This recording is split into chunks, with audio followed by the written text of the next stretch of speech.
Secure the entry point for the broadcast. Get this SCR 300 dialed in for 60 minutes and down.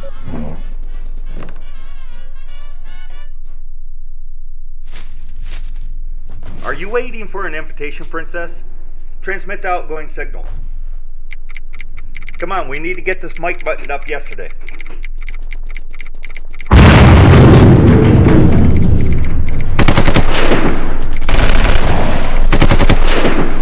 Get that door buttoned up.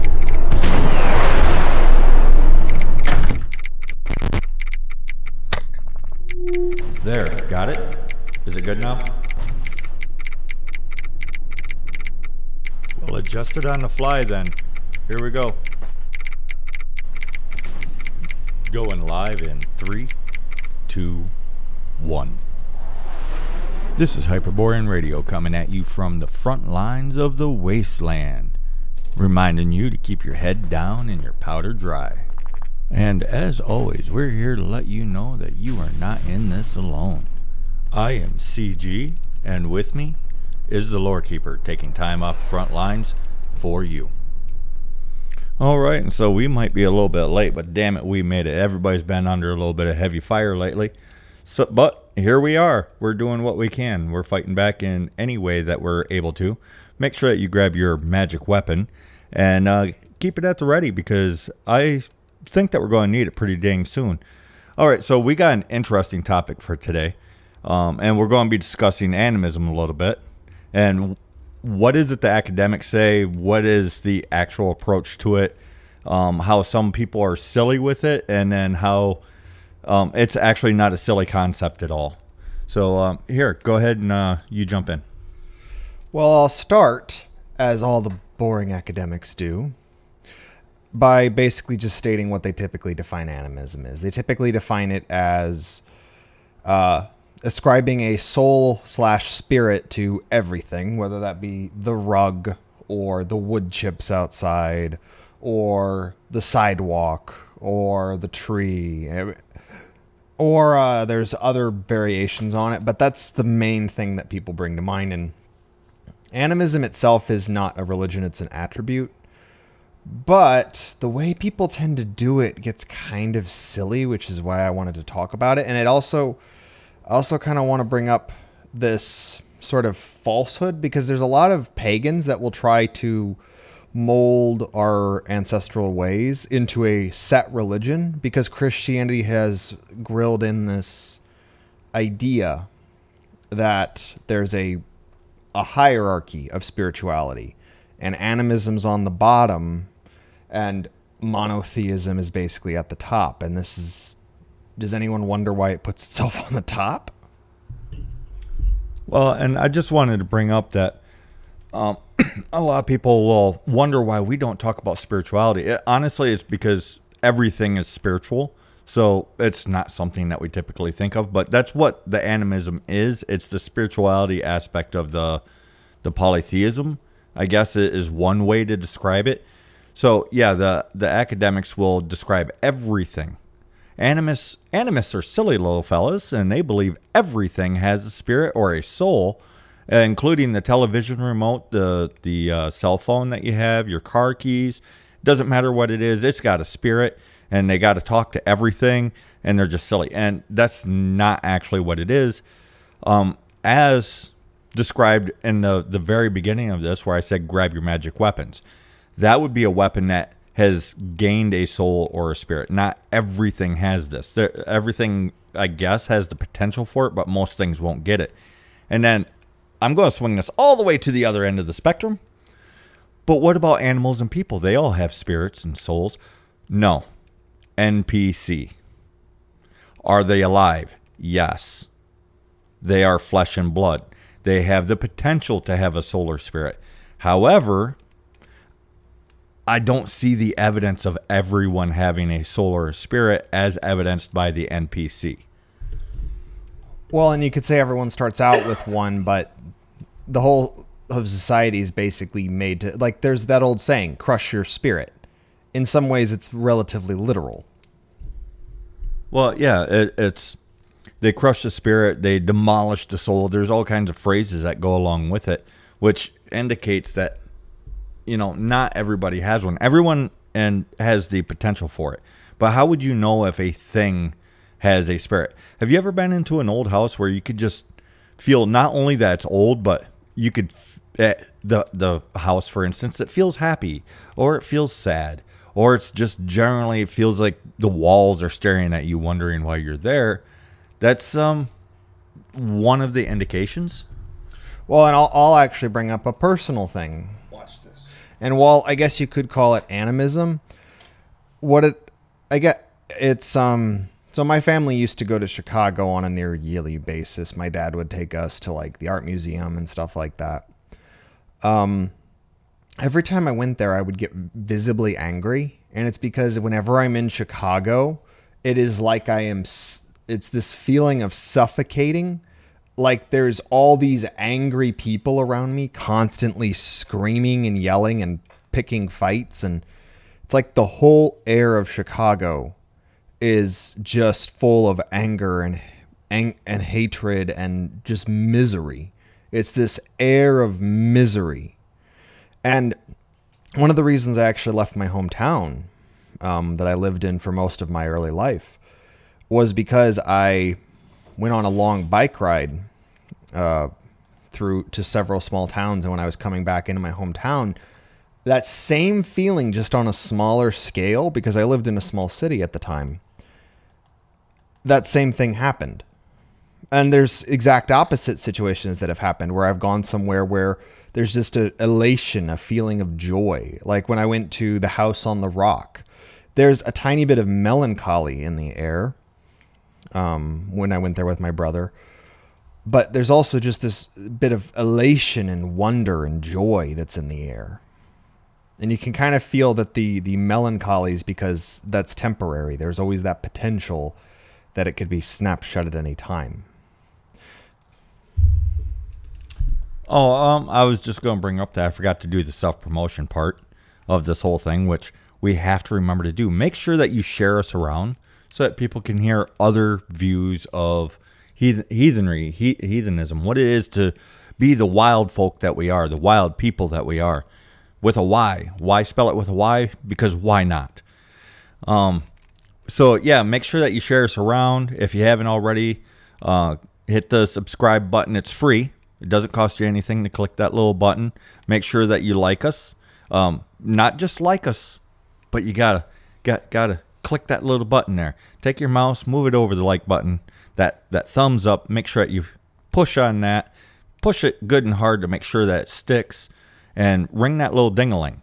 In addition, we also are constantly putting content out on Telegram. We have an Instagram, which we do put some stuff on there. We do quite a few different things. You can follow the link tree down in the bottom.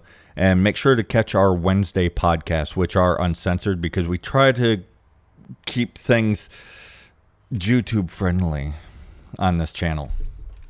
Yes, don't want to upset Disney, YouTube, or any of the other overlords. But while we're on the subject of the internet, actually, I'm going to swing this all the way from spirits and cities to the internet. Because, hear me out, I'm not going to go whole Neo-Gaiman American gods media as a deity sort of thing. Though weirdly enough, the church is trying to manufacture themselves a saint of the internet. You got to appeal to those millennials, right, who are in their 30s. Side topic, but it's hilarious to me that everyone's like, we got to appeal to like Gen Z and the millennials. And I'm like, you realize the millennials are going to be the old people soon. And I'm one of them. But on the internet, there's actually a way that's been described to me is most people, because they have their avatar, they have a fake name, and they behave usually differently than they would in real life, whether that's better or worse. You're effectively shape-shifting. not literally or even spiritually, like the whole borrowing or casting out the soul to take a form thing that happens in some versions of the tale. But that's actually another part of animism. There's the, I wouldn't say malleability of the spirit, but even humans, we have a distinct spirit within us. And actually there's another concept, and it's, we often use the term biospirit, but another term you could use is group spirit, the sort of collective spirit that connects all of us. The collective unconscious. All of these different things. These are different names for animism. Blood memory. These are different things for the same thing. And just like there's all this shape-shifting where you can be Thor Thundercock or Rasputin the Fifth or whatever your handle is, that same thing happens in animism. It's just that's the modern equivalent. And actually, one interesting that's been happening is that I often describe people as focusing archetypes. It's one of the reasons I tend to tell people to not focus on Odin. It's not out of a dislike of Odin. I want to make that very clear. It's because this is not a god that thousands of people need to be focusing on right now. Because you're effectively then going to embody the psychological archetype of him. And he's not exactly known for being a team player or, you know, not just going off and doing his own thing.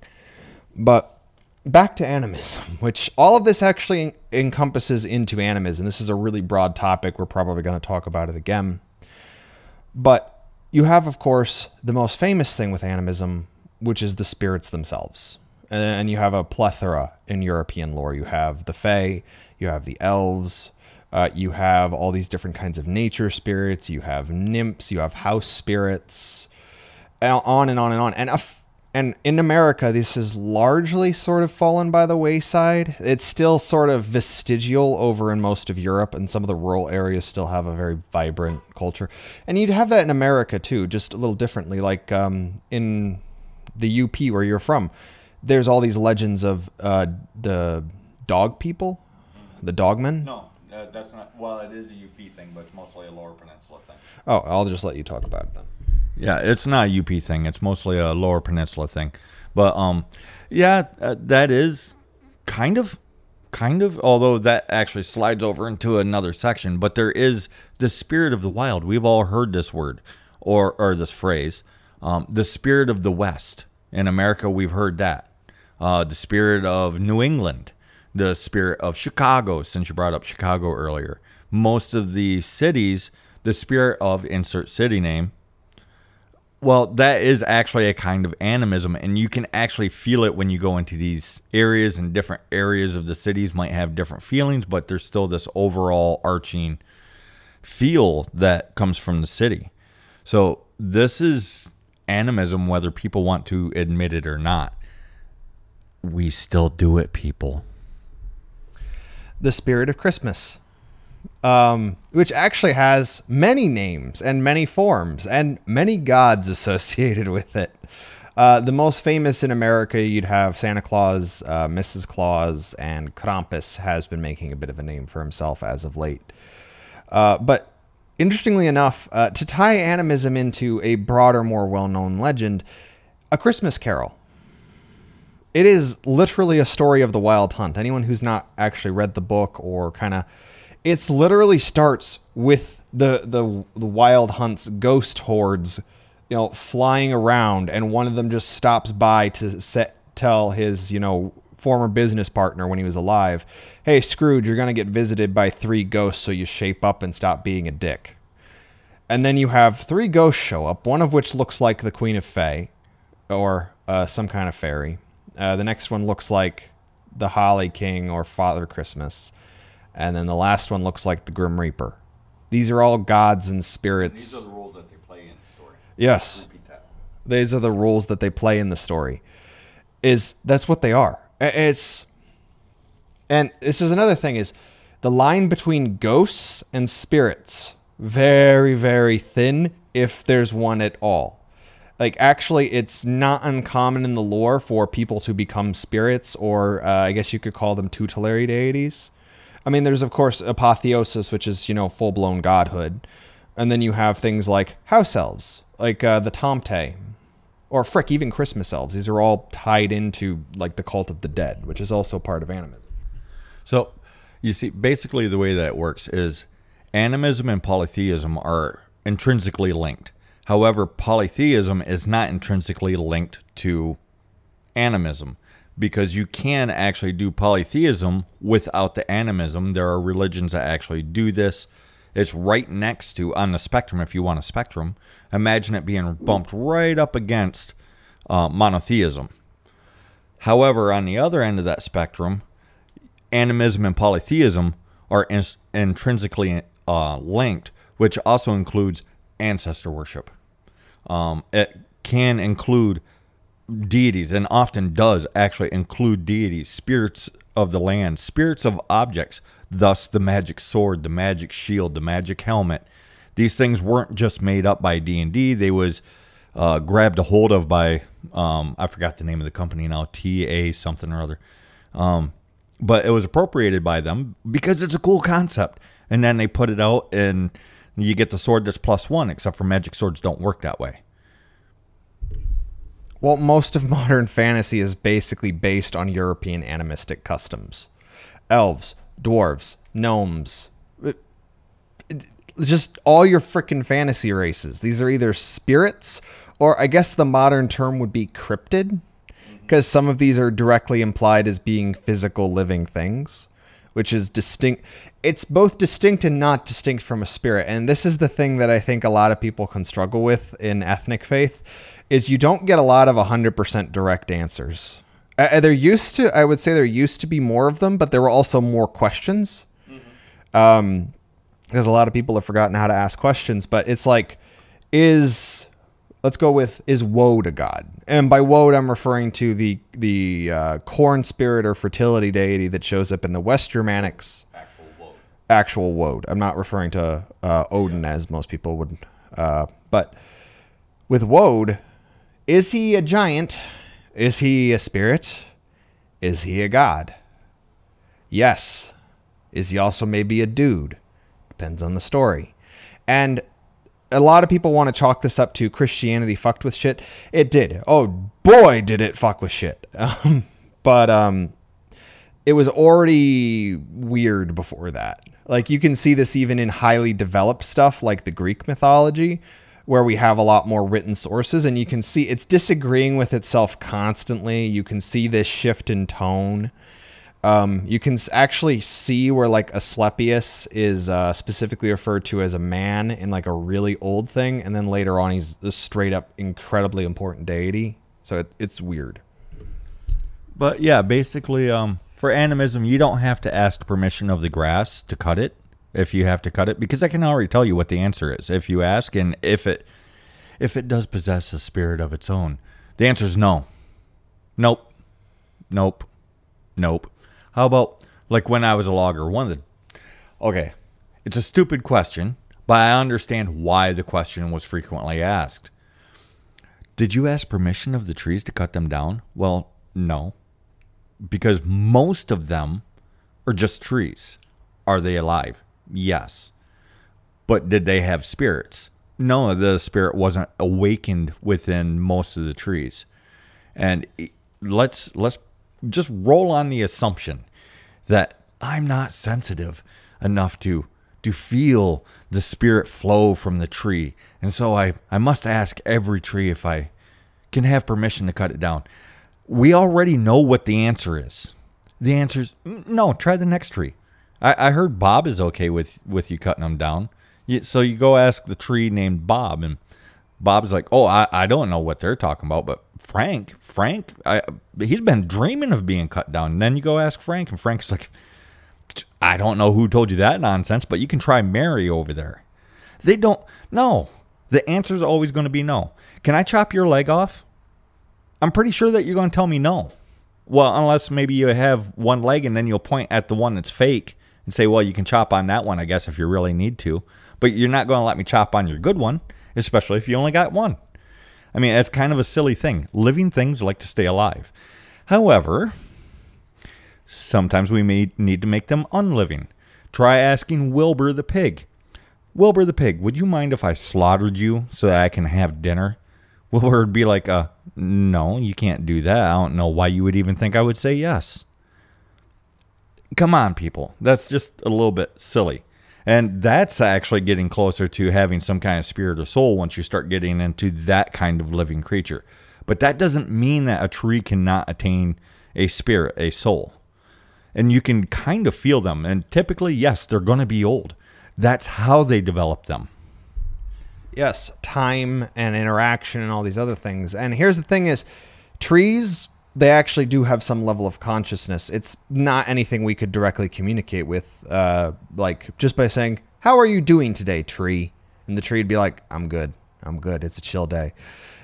Probably not, but trees do care for their young. They do nurse their sick. They do actually try to influence their young, like they'll specifically shade them so they grow taller. There's all these things, like trees, there's a lot more going on than we think there is. But again, it's, you know, your recently planted, I don't know, apple tree. Probably won't have it much. But a massive apple tree grove, well, maybe the apple tree man will show up.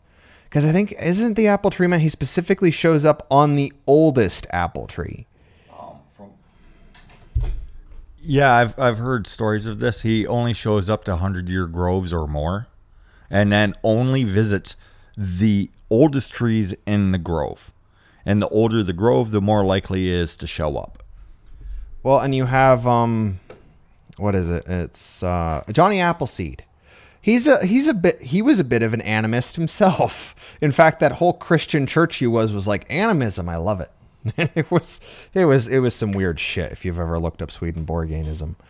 I've sweared way too much to YouTube. I gotta get a bit better about that. But Johnny Appleseed himself effectively became a spirit in European American lore. He's, you know, the spirit of the pioneers, the spirit of the apple tree, it's a whole thing over here. I guess the most comparable thing I could point to in Europe would be like John Barleycorn, but it's still not quite a correct way of putting it. It'd be like if William Tell and John Barleycorn had some sort of weird baby. That's kind of, because he's both a folk hero and he's got a bit of a spirit thing going on, sort of like Paul Bunyan. But bringing up trees, there's actually a really good example of an animistic and an ancestor veneration tradition in Cinderella, the original, not the Disney movie. The fairy godmother in the actual story, Aschenputzel, is not a fairy godmother. It's her mother's soul that resides in a tree that the daughter planted over her grave.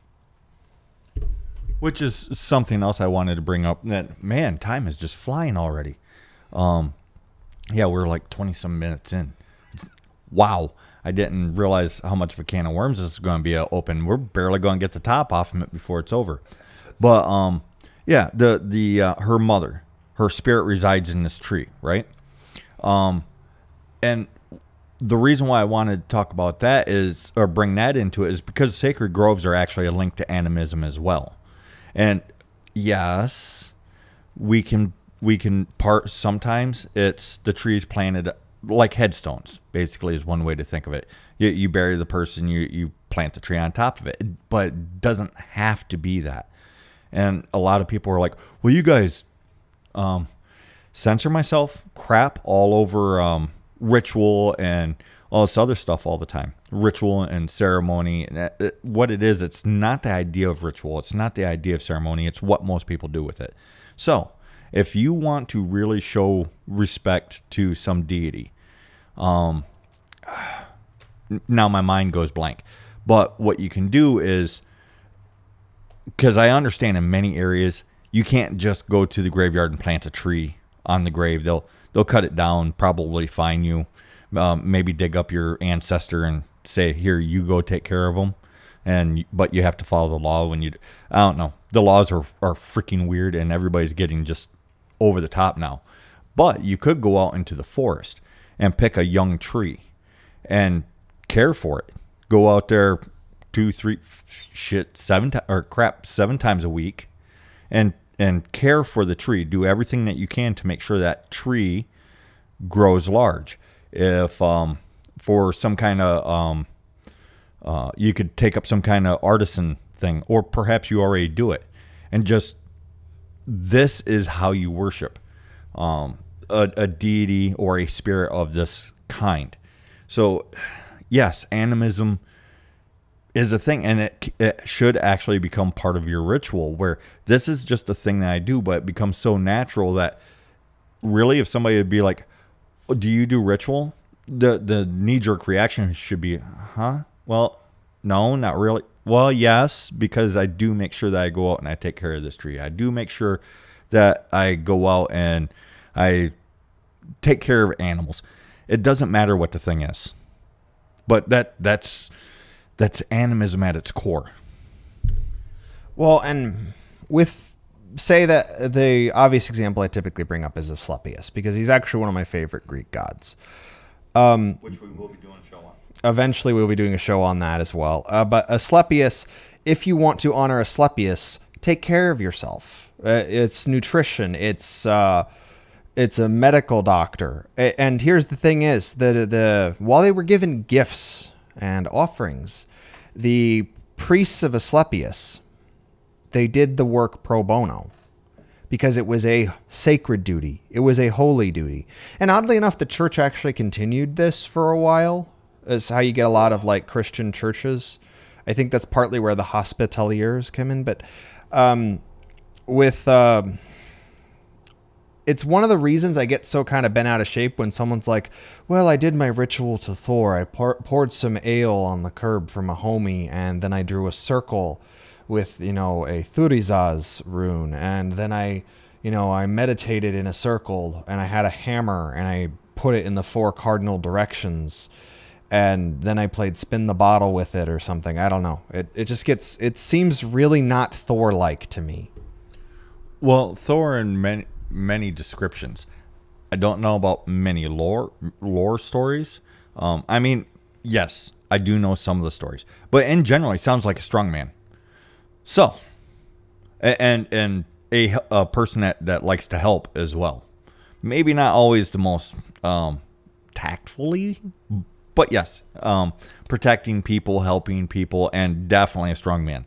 So, fellas, I suppose even ladies, start lifting weights. That is your ritual to Thor. I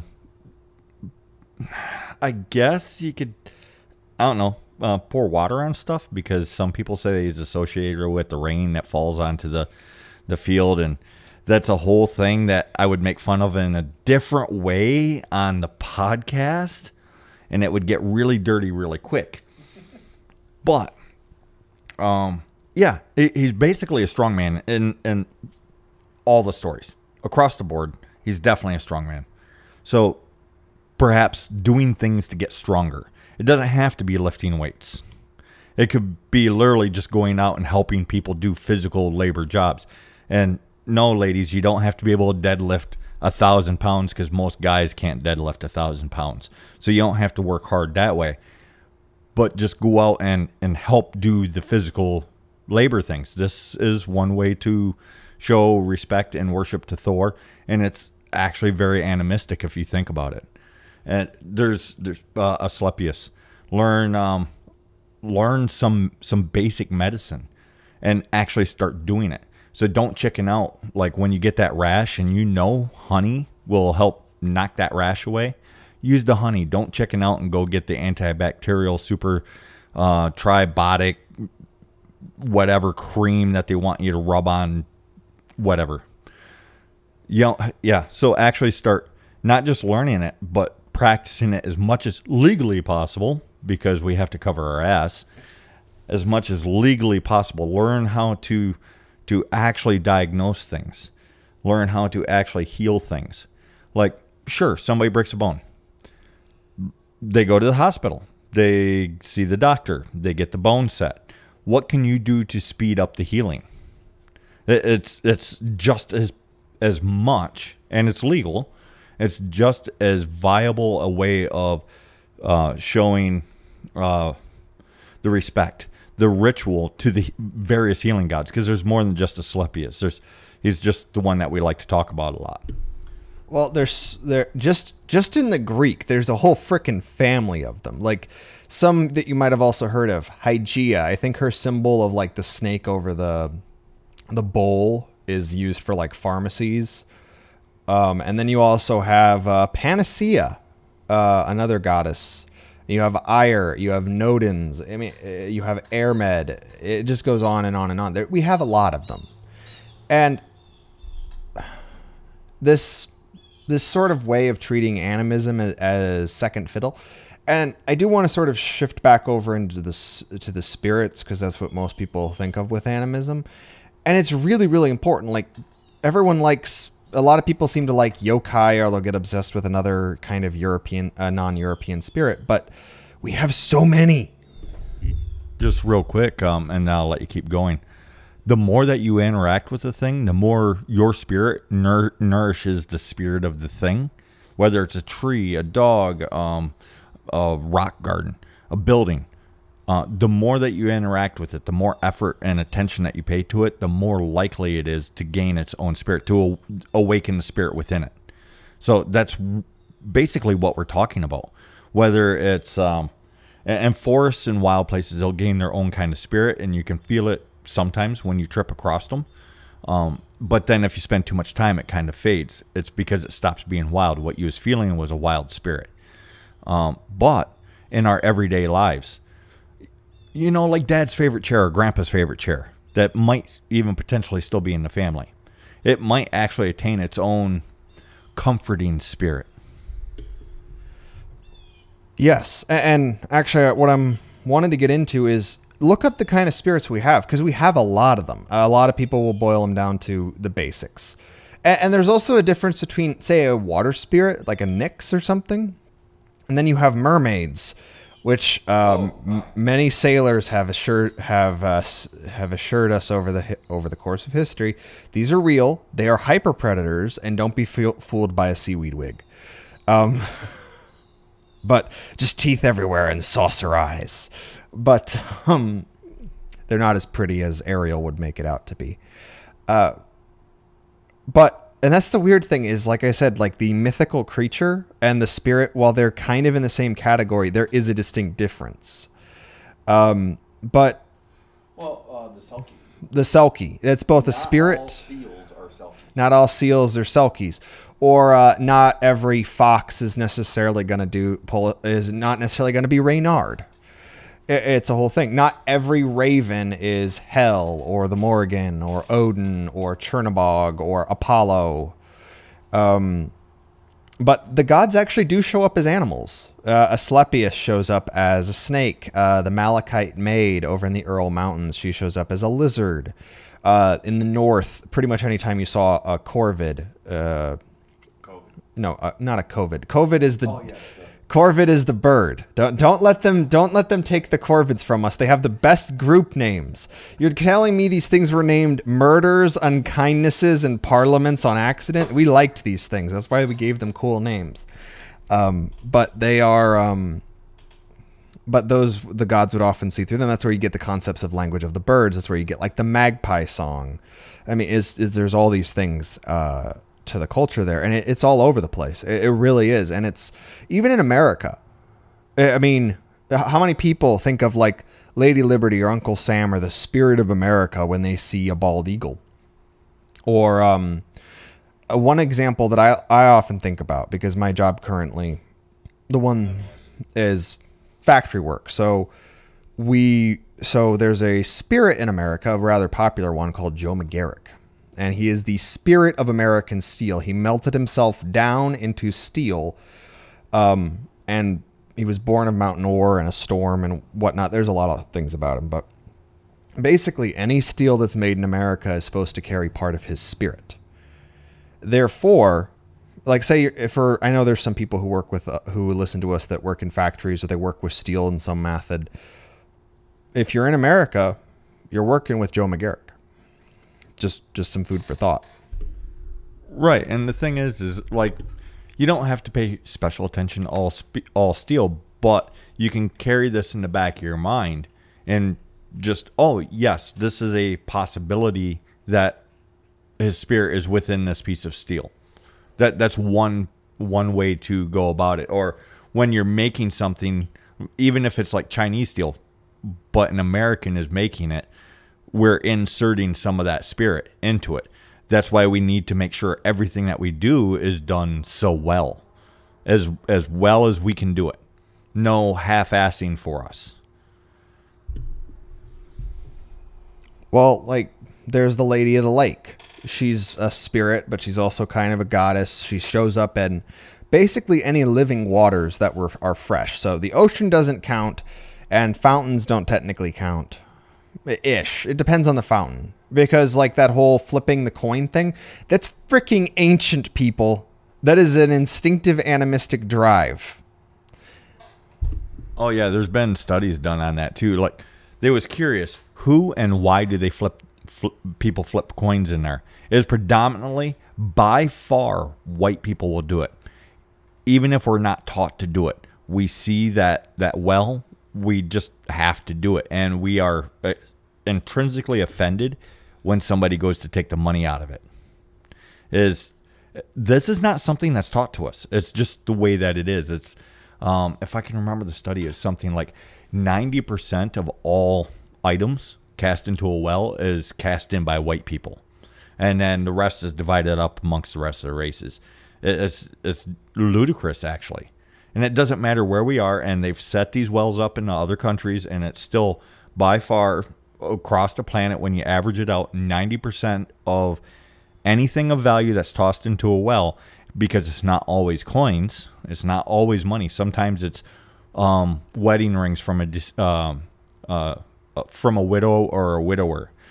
Sometimes it's a necklace. Sometimes it's a bracelet. But it'll always be something of value. And across the planet, it's like something around 90% of items that land in these wells is put in there by us. Well, and just to tie it into those sorts of things, Oceanus, who is a Greek god, he is the god of all rivers and fresh water in that pantheon. And what is the most famous fountain on the planet have on it? It has Oceanus, the Trevi fountain. He's just massive up there with glorious beard. I mean, they depict him as a human, and he's more like a weird sea creature because he's got like a fish tail and like crab horns. It's weird. But this is the thing. It's everywhere. And a lot of it you're doing unintentionally. Like when you put lights on the Christmas tree, when you leave the stockings out, when you tell stories of Santa Claus or Jack Frost or any number of our myriad of more famous spirits. And that's the other thing is like, one of the reasons I personally love the folklore over like the constantly published myths is because they tend to have this more direct interaction with the people. Like Hala is specifically interacting with people, and there's spirits that hang with her. She's got her. There's even a subgroup named after her, the Holland, I think is what they're called. But the Holland. But they're basically they're fae or like imps.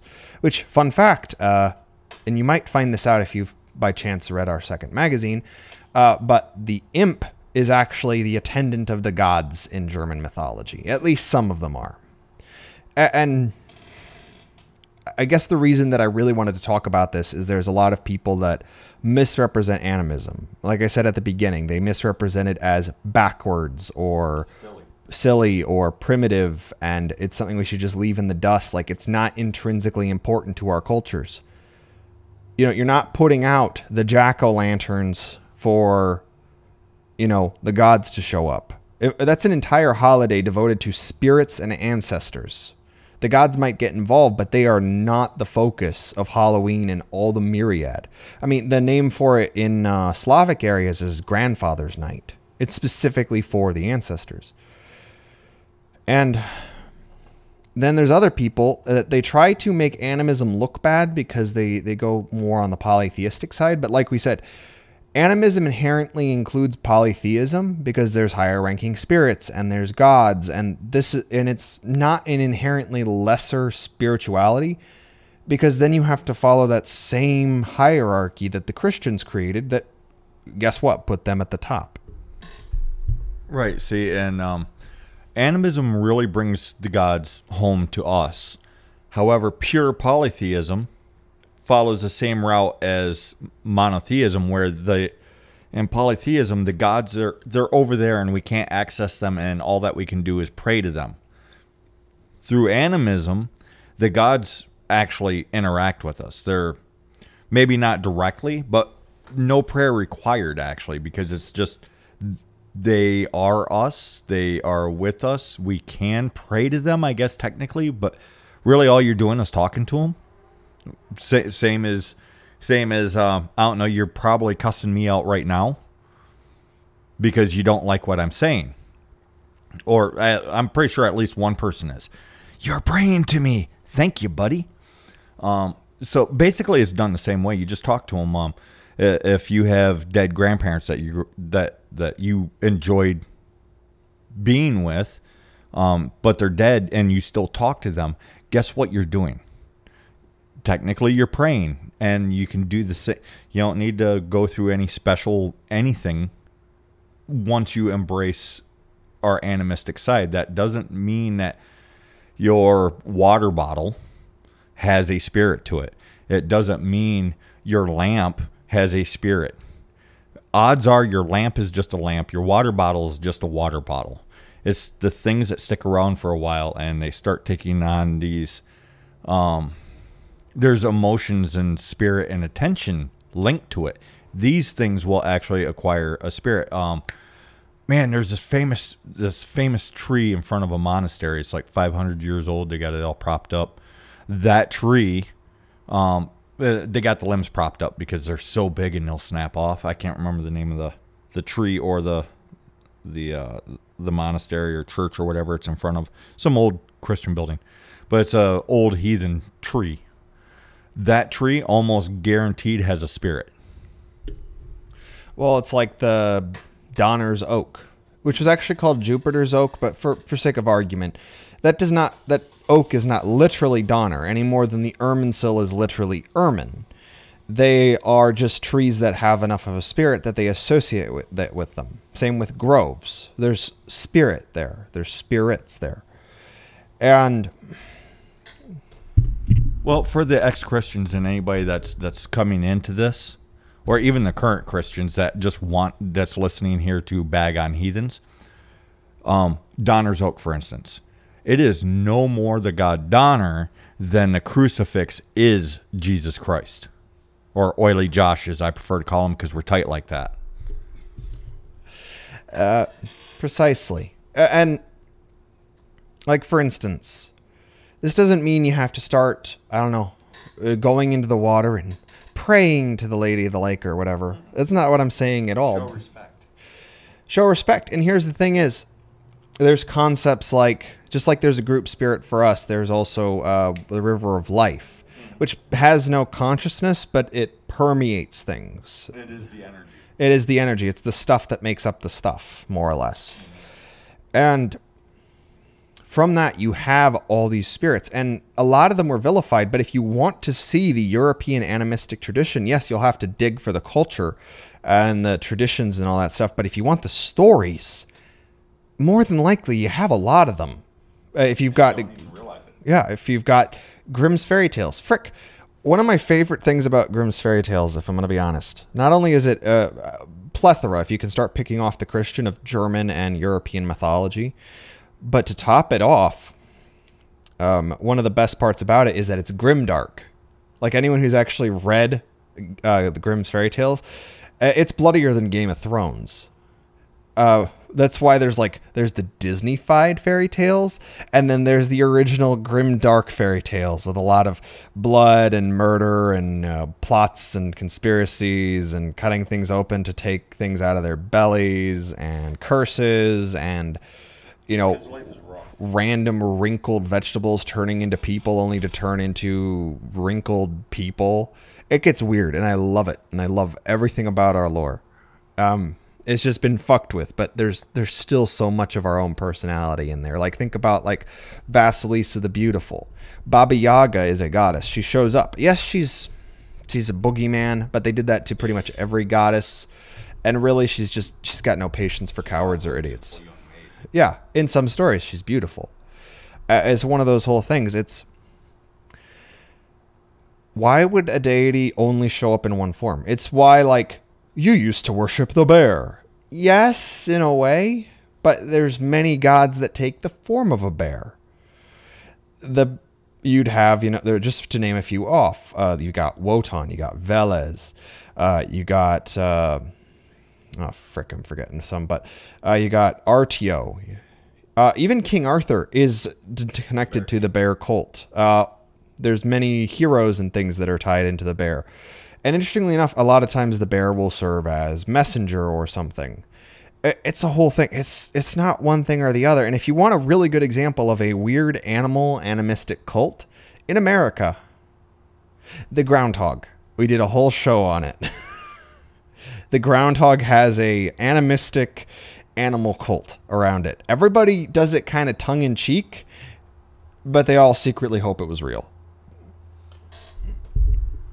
Well, and if you want to kind of discount it, you could actually go the route of just calling it anthropomorphizing. It's an English, I trip over the word, anthropomorphizing objects and living things.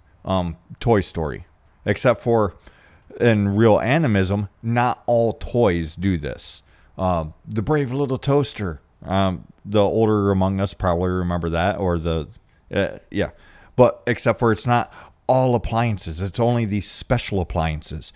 And that's basically the equivalent of the magic weapon. The item has been around and infused with so much human spirit, it kind of takes it on, and it takes on its own spirit eventually. So that's actually, you can read in some of the lore, that is how magic weapons were forged. Is intense emotion was put into this object, which made it alive. Well, in Vasilisa the Beautiful, the story I just brought up, she has a doll from her mother, which is mildly implied to be something handed down. It does her chores for her so long as she takes care of it.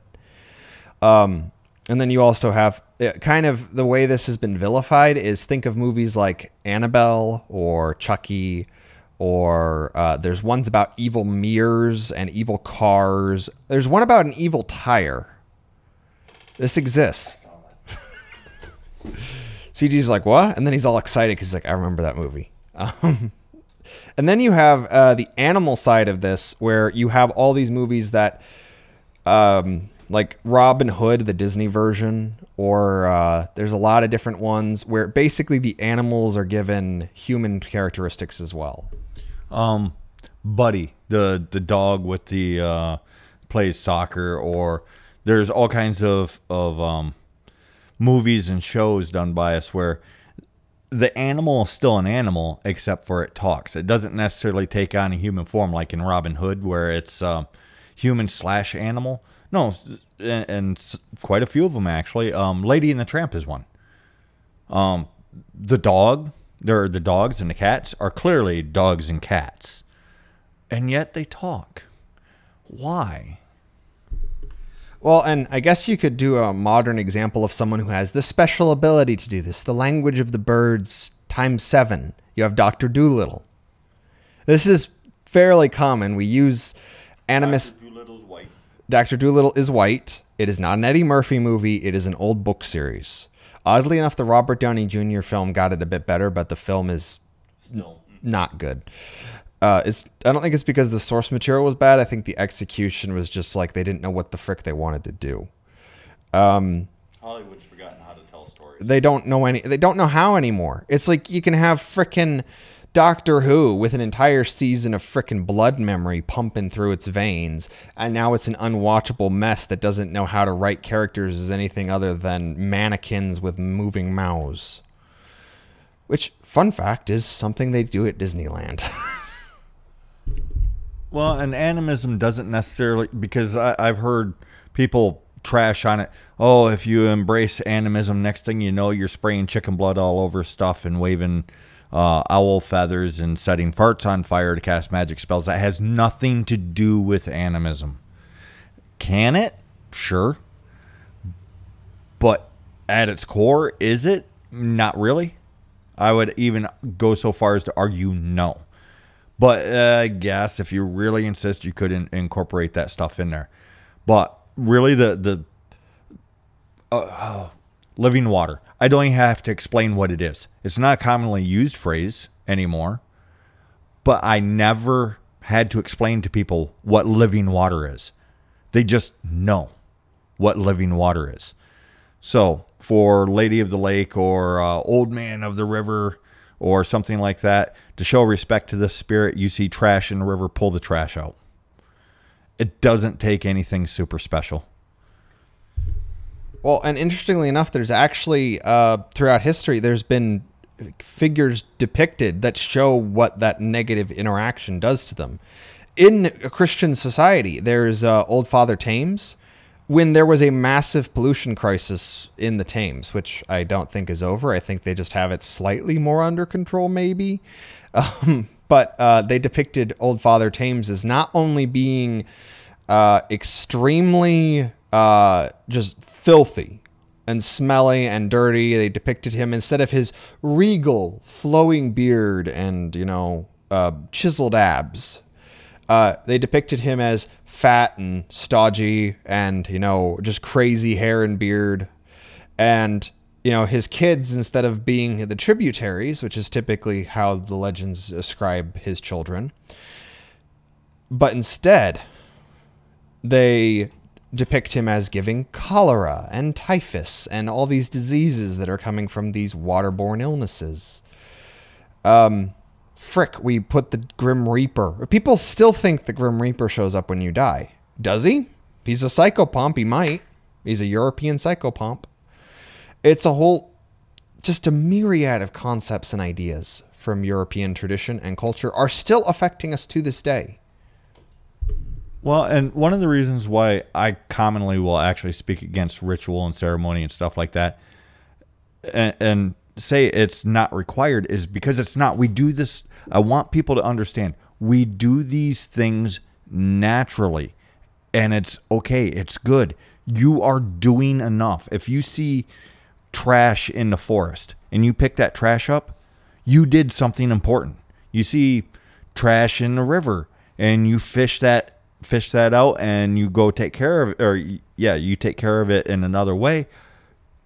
That was the thing. You did it. Perfect. It doesn't require all these special extra steps. Can you do the special extra steps? Sure. But you don't have to.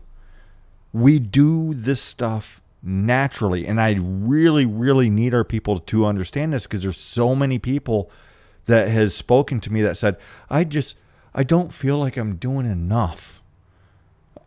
Well, you're like helping. You see a broken tree, you bind it, so hopefully it'll grow back together. If it doesn't, at least you gave it a shot.